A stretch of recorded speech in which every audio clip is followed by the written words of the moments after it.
사사기 19장입니다. 사사기 19장 16절에서부터 끝절까지 봅시다. 사사기 19장 16절에서부터 30절 끝절까지 봅니다. 저녁 때 한 노인이 밭에서 일하다가 돌아오니 그 사람은 본래 에브라임 산지 사람으로서 기브아에 거류하는 자요 그곳 사람들은 베냐민 자손이더라. 노인이 눈을 들어 성읍 넓은 거리에 나그네가 있는 것을 본지라. 노인이 묻되 그대는 어디로 가며 어디서 왔느냐 하니 그가 그에게 이르되 우리는 유다 베들레헴에서 에브라임 산지 구석으로 가나이다.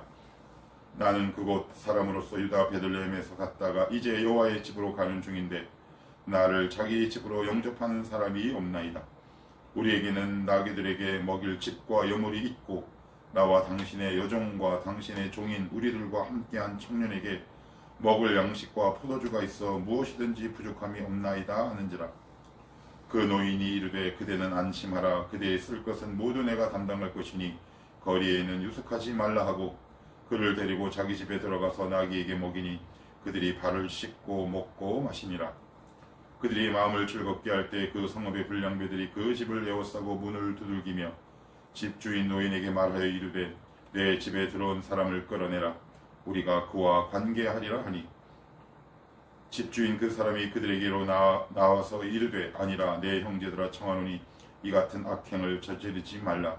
이 사람이 내 집에 들어왔으니 이런 망령된 일을 행하지 말라. 보라 여기 내 처녀딸과 이 사람의 첩이 있은즉 내가 그들을 끌어내리니 너희가 그들을 욕보이든지 너희 눈에 좋은 대로 행하되 오직 이 사람에게는 이런 망령된 일을 행하지 말라 하나 무리가 듣지 아니하므로 그 사람이 자기 첩을 붙잡아 그들에게 밖으로 끌어내매 그들이 그 여자와 관계하였고 밤새도록 그 여자를 능욕하다가 새벽 미명에 놓은지라. 동틀 때 여인이 자기의 주인이 있는 그 사람의 집문에 이르러 엎드러져 밟기까지 거기 엎드러져 있더라. 그의 주인이 일찍 일어나 집문을 열고 떠나고자 하더니 그 여인이 집문에 엎드러져 있고 그의 두 손이 문지방에 있는 것을 보고 그에게 이르되 일어나라 우리가 떠나가자 하나 아무 대답이 없는지라.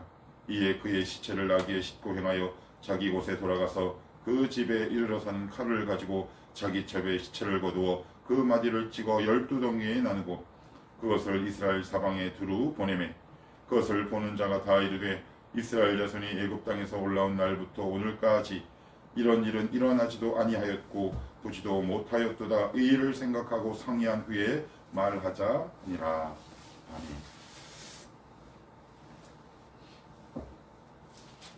아멘. 오늘 읽은 이 본문을 사실 어떻게 전해야 될지는 잘 모르겠습니다. 우리가 보통 생각하고 있는 상식 이런 선들이 있잖아요. 인간이 지켜야 될 저마다의 선들, 그 선을 넘어도 한참 넘습니다. 제가 일전에도 말씀드린 것처럼 하나님의 은혜가 없는 인간은 적정선을 지키지 못하지. 경계의 끝까지 가는 행동들이 다반사로 일어나고 반복적으로 일어나고 악의 세력이 흥왕해서 온 이스라엘을 휘감고 있어요. 악한 세력의 통치권 아래에 들어갔죠. 그들의 사고, 도덕관념, 이성, 심지어는 감성, 감정 모든 것까지 인간의 지정의 영혼육을 악한 세력에 의해 점령당해버렸습니다. 그래서 자기가 하는 선택과 결정이 어떤 결과를 초래할지 도저히 판단하기 어려운 그 지경에 이르게 됩니다. 한마디로 신앙의 파탄이 일어나게 되는 거죠. 악한 선택과 결정을 끊임없이 반복하고요. 그리고 그 대가를 처절하게 자기가 치르고 고통을 당하게 됩니다. 우리가 보통 고통, 고난 그 가운데에서도 두 가지 고난과 고통이 있다면 그 중에 하나는 하나님이 당신의 주권으로 택한 자들을 성화시키고 거룩하게 하기 위해 욥처럼 의인과 같은 삶을 살고 있음에도 불구하고 연단하고 고난을 주시는 경우가 있고요. 오늘 이 나오는 이 일을 시작으로 인해 이스라엘 공동체는 큰 화마, 전쟁의 화마에 휩싸이게 되는데 이 모든 것들은 자기가 촉발하고 자기가 시작한 거다. 그래서 칼빈은 그의 한 저서에서 이렇게 이야기합니다. 인간에게 다가오는 모든 고난의 대부분은 자기 자신이 촉발한 것이다. 그래서 하나님을 원망할 이유도 하나님 향해 따질 권리도 없으나 오직 예수 그리스도의 보혈 때문에 하나님은 우리를 구원하신다. 그런 문장이 생각납니다. 서두가 좀 길었는데 어제 이어서 말씀을 드리면 제사장이 있었다 그랬어요. 익명성이라고 그랬어요. 익명성. 그 익명을 기록한 이유는 한 개인의 문제가 아니라 그 사회에 보편적이고 일반적으로 그런 일이 성행하고 있다라는 것을 알려주시기 위해 누구누구 이름을 대는 것이 아니라 어떤 제사장이라는 익명을 성경은 기록하고 있어요.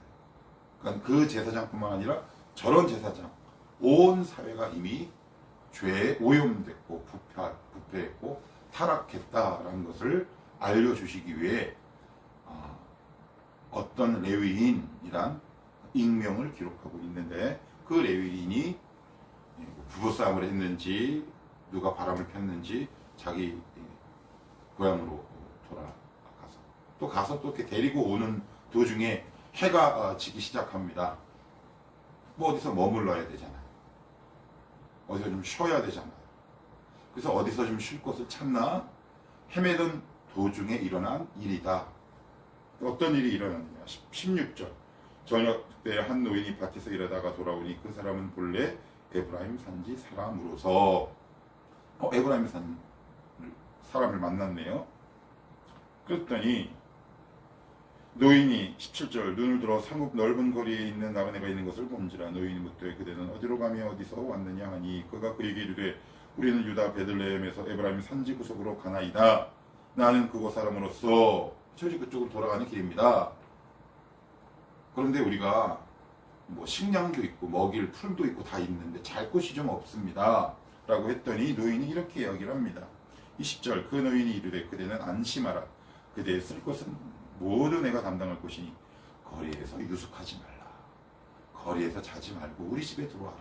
하고 그 레위인을 극진하게 환대를 합니다. 이제 문제는 그 이후에 일어나요. 21절 그를 데리고 자기 집에 들어가서 나귀에게 먹이니 그들이 발을 씻고 먹고 마시니라. 22절 그들이 마음을 즐겁게 할 때 그 성읍의 불량배들이 그 집을 에워싸고 문을 두들기며 집주인 노인에게 말하여 이르되 내 집에 들어온 사람을 끌어내라. 우리가 그와 관계하리라 하니 어떤 일이 발생했냐면 그 다음에 레위인을 보고 성적 관계를 요구하기 시작합니다.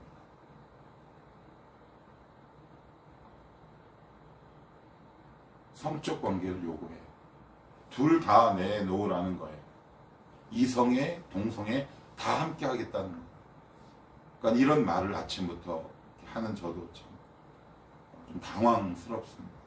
그런데 성경은 굉장히 노골적이고 진솔하게 기록을 하고 있죠. 근데 여기서 우리가 조금 살펴봐야 할 것들이 있어요. 지금도 마찬가지지만 고대 근동에 전통적으로 내려온 관습과 문화라는 것이 있어요. 어느 지역이든 간에 그건 뭐냐면 나그네를 대접하는 문화예요. 그래서 나그네를 보통 이렇게 들어오는 경우는 환대하는 것이 그 당시 고대 근동의 전통용 문화였어요. 근데 환대하지는 못할 망정 나그네를 집 안에서 끌어내서 이성애, 동성애, 양성애를 하려고 내어놓으라라고 얘기합니다. 그런데 더 무섭고 놀라운 게 뭐냐면 지금 이들이 머물고 있는 곳이 베냐민 지파가 살고 있는 땅이에요. 무슨 말인가요? 믿는 사람들이라. 믿는 사람들이 동성애, 이성애 합쳐서 양성애를 하기 위해 그들을 내어놓으라고 얘기하는 이 사실 자체가 무서워요. 더 무서운 건 뭐냐면 가나안 땅 정착 말기가 아니라 초기예요. 초기. 사사기로는 19장이지만 연대기별로 보면 가나안 땅 진입 초기라는 말이에요. 그러니까 이스라엘 공동체가 가나안 땅에 들어가자마자 얼마나 급격하게 부패했는지 알 수 있는 대목이죠. 그런데 여기서 나오는 이 이야기가 모든 상황과 정황이 한 글자도 틀리지 않고 똑같이 나오는 곳이 있는데 창세기 19장입니다. 소돔과 고모라, 롯이 거기서 머물고 있었는데 천사가 찾아오죠. 그랬더니 천사의 모습을 보고 소돔과 고모라 사람들이 뭐라고 그러냐? 내어놓으라. 근데 소돔과 고모라 사람들은 믿지 않는 사람들이. 그런데 오늘 여기는 베냐민 지파란 말이에요. 믿는 사람들이, 요셉의 후손들이, 요셉이 어떤지 우리 너무나 잘 알고 있잖아요. 그의 후손들이 지금 같은 동포인 그들을 성적인 놀이개로 여기고 물건처럼 달라고 요구하고 있는 거예요. 이 일들이 과연 상식적으로 납득할 수 일이겠느냐. 이게 과연 우리가 허용할 수 있는 일이겠느냐. 인간이 어디까지 떨어져야 되는 것인가. 근데 믿는 사람들이라 그랬어요. 믿는 사람들. 그런데 19장 1절에는 이스라엘의 왕이 없을 때라는 단어로 시작한다고 그랬어요. 우리 안에서 하나님이 역사하시지 않는 순간 우리의 수준은 우리가 가늠할 수 없을 정도로 타락하고 부패해버려요. 이게 되게 무섭고 놀라운 진리요 사실이거든요. 그럼 보통의 경우라면 어떻게 해야겠습니까? 저와 여러분이 그 노인과 레위인이라면 안 돼라고 얘기를 해야 되죠. 안 돼라고 얘기를 해야 되는데 그 노인도 역시 믿는 사람이에요. 이름을 밝히진 않아요. 그 어떤 노인이 뭐라고 얘기를 하냐면 이런 일은 볼 수 없다. 이 사람, 이 제사장은 줄 수 없고 첩과 혼인하지 않은 내 딸을 주겠다. 이건 그 당시 가나안에서 횡행하고 있는 가나안의 문화였어요.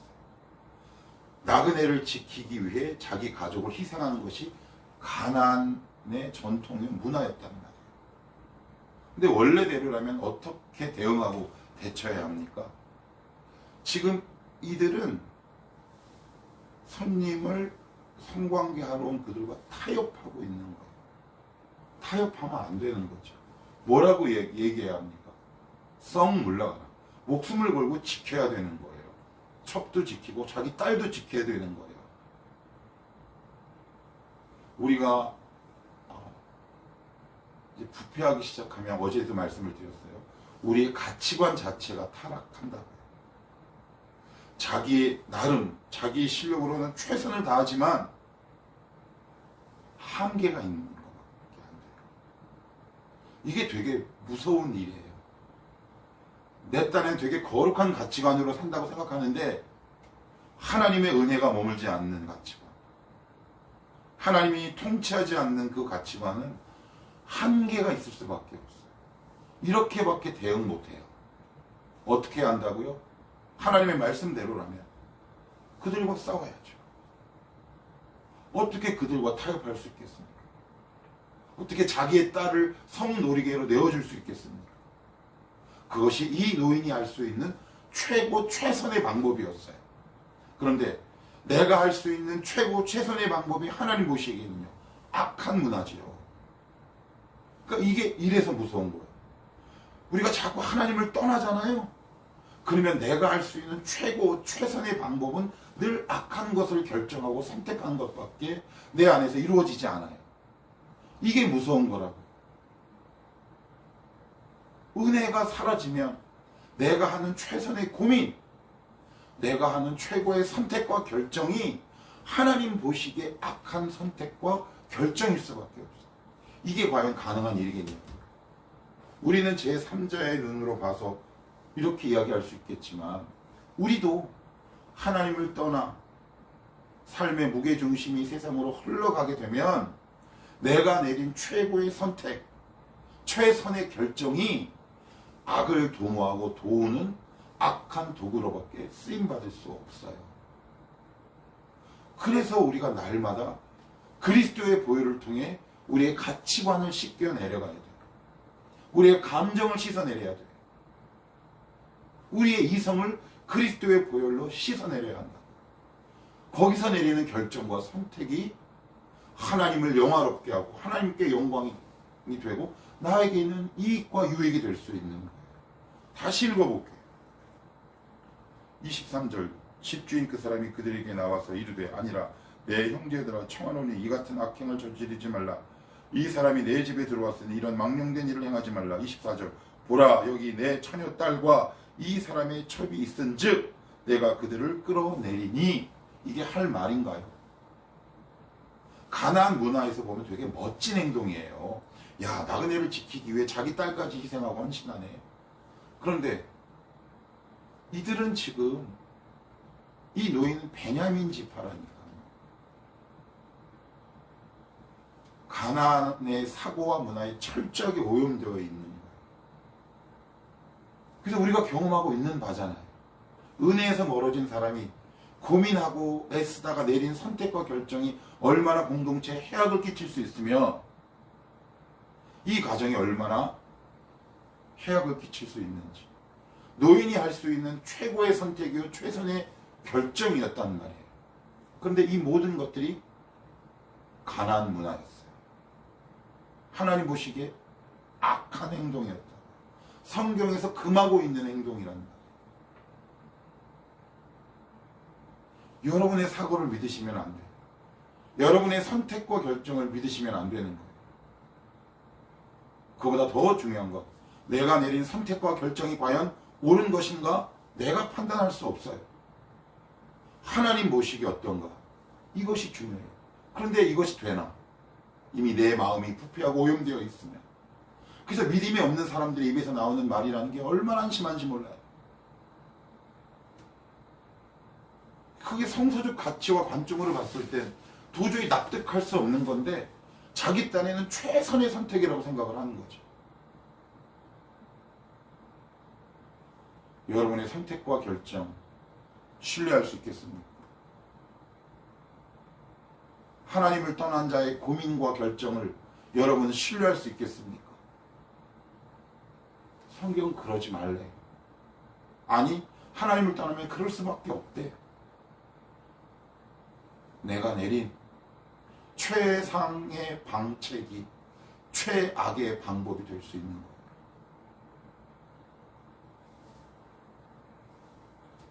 그리고 나서는 어떤 스토리가 전개되냐면 이 설교를 저는 빨리 끝내고 싶어요.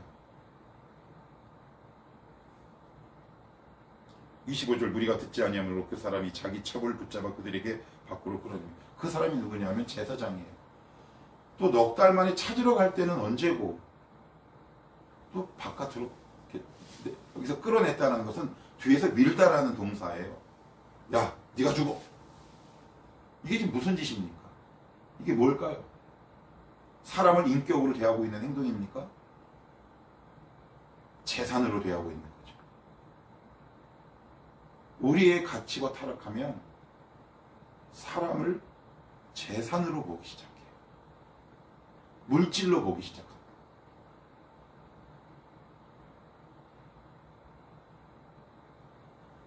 이게 가능한가요? 누가요? 제사장이요. 비록 첩이긴 하지만 한 인격을 재산으로 대하는 거예요. 비인격적인 존재로 대하고 있다는 거예요.